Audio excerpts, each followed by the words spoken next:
US House Speaker Nancy Pelosi has landed in Taiwan, and this is the most significant and telling development in the US-China relationship in a while. Chinese President Xi Jinping warned Biden against playing with fire over Taiwan. In a statement, the Chinese media quoted Xi Jinping and said that the United States should abide by the One China principle. चीन ने कह दिया है कि वो Taiwan के कुछ हिस्सों में टारगेटेड मिलिट्री एक्शन ले सकता है। Targeted military action. Hello everyone. Recently as we know कि यूनाइटेड स्टेट्स की स्पीकर नैन्सी पेलोसी इस टाइम अपने एशिया विजिट पर हैं। अपने इस विजिट में उन्होंने 2 अगस्त को ताइवान विजिट करा from Malaysia despite of several warnings from China. ये विजिट पूरी दुनिया में आज के टाइम सबसे हॉट एंड ट्रेंडिंग स्टफ बन चुका है, जो कि बहुत एक्टिवली डिस्कस एंड कवर करा जा रहा है बाय द वर्ल्ड मीडिया। ये विजिट इतना फोकस्ड है कि according to reports Nancy Pelosi के एयरक्राफ्ट को स्कॉट करने के लिए यूनाइटेड स्टेट्स ने अपने जेट से लेकर अपने 2 वॉरशिप्स एंड कैरियर्स ताइवान के सराउंडिंग्स में डिप्लॉय कर दिए। ये एयरक्राफ्ट मोर देन 3 लाख लोगों ने लाइव ट्रैक करा from Malaysia to Taiwan, as there were chances कि चाइना इस एयरक्राफ्ट को शूट डाउन कर सकता है। Soon after landing in Taiwan, Chinese Air Force ने बैक टू बैक अपने 21 J-20 फाइटर जेट्स को ताइवान एयर स्पेस के अराउंड उड़ाना शुरू कर दिया। ऐसे स्पेकुलेशंस हैं कि देयर आर चांसेस कि इस विजिट की वजह से वर्ल्ड की 2 पावरफुल कंट्रीज वॉर में इंडल्ज हो जाए, and there might be chances कि we are on the verge of world war 3।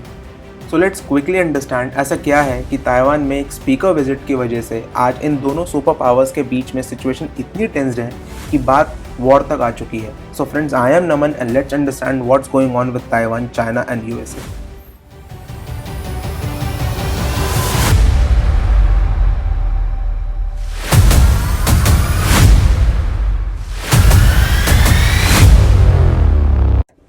So to understand this complete scenario, we need to have a quick overview on history of Taiwan.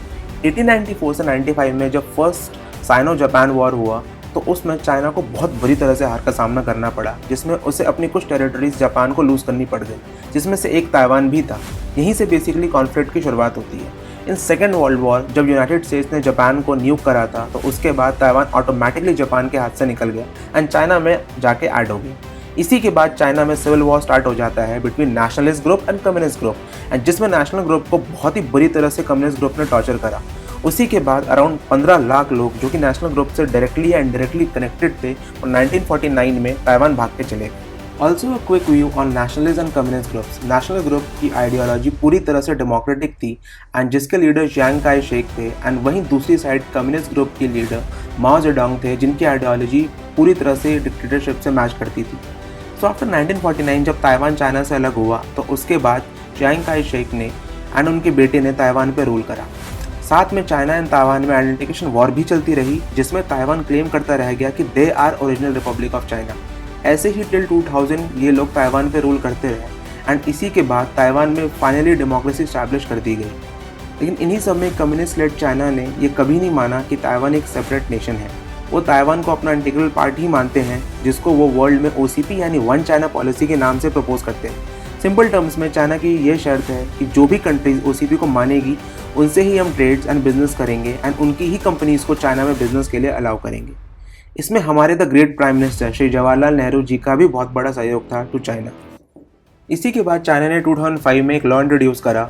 उस law में ये propose करा गया कि अगर किसी भी कंट्री ने ताइवान एंड चाइना के बीच में इंटरवीन करने की कोशिश करी, तो चाइना ताइवान के against non peaceful actions directly ले सकता है। सो ये था एक quick brief about Taiwan China history. So now what USA has to do with Taiwan and why this issue is getting heated on daily basis.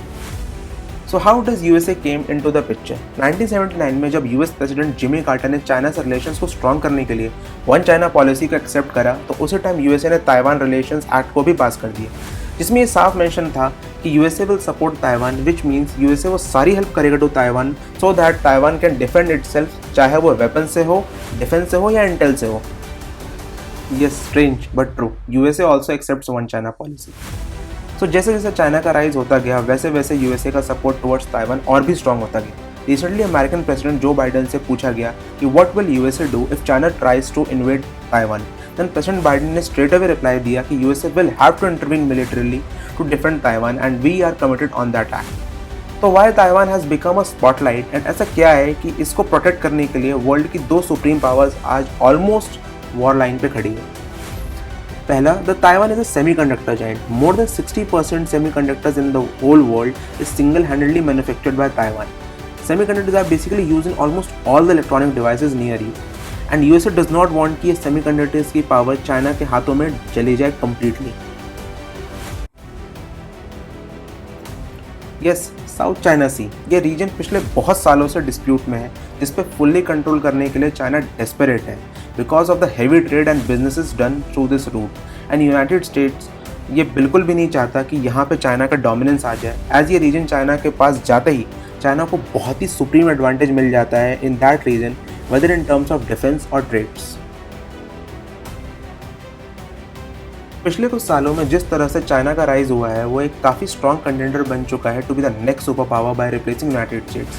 As we all know, many report से कि USA अब declining super power है, and ऐसा इसलिए क्योंकि पिछले कुछ events में ऐसा साफ साफ रिफ्लेक्ट हुआ है जहाँ पे यूएसए की हिपोक्रेसी एंड वॉर लीडर का रोल प्ले नहीं करने की जिम्मेदारी साफ साफ सामने दिखाई दी है। And this is true, no offence on this please. अगर इस बार यूनाइटेड स्टेट्स सामने नहीं आता टू डिफेंड ताइवान, तो देयर आर चांसेस कि जापान एंड नेटो अलाइज को यूएसए पर डाउट्स होना शुरू हो जाए, जो कि काफ़ी हद तक हो भी चुका है, बस रियलिटी चेक मिलना बाकी है। दूसरी साइड चाइना अपने आप को सुप्रीम पावर तो प्रोजेक्ट करता है, लेकिन उनकी बार्किंग डिप्लोमेसी पूरी दुनिया में अब फेमस हो चुकी है। China is being constantly mocked by world media for their famous China's last warning, which means उनकी बातें ही काफ़ी बड़ी बड़ी हैं, but when it comes to real action, where is China में इंटरनली करंट गवर्नमेंट के against now people are coming openly, and that is more because of incidents like COVID, humiliation by Indian Army in Galwan region, etc. And इन्हीं सबको देखकर there are chances कि government trigger हो जाए and कुछ unappropriate actions ले। If we observe this carefully, then we have to accept this कि ये बहुत ही tense situation है। As one side you have a superpower who is playing contradicting strategies, and on other side you have a rising superpower who have a bargaining strategy, and they both can go to any extent to save Taiwan. So how this would affect India?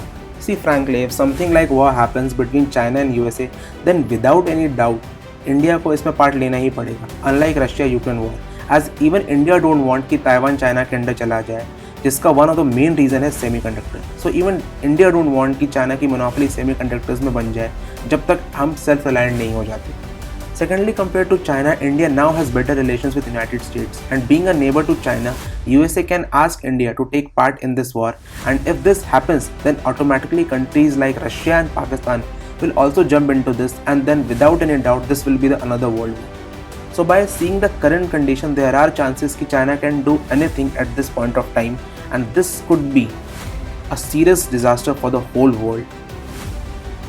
Hoping best for everyone. You guys also tell what you think, what India should do in this. And lastly, do give your valuable feedback so that we can improve in upcoming videos. As I always say, every feedback matters. Till then, take care. Jai Hind.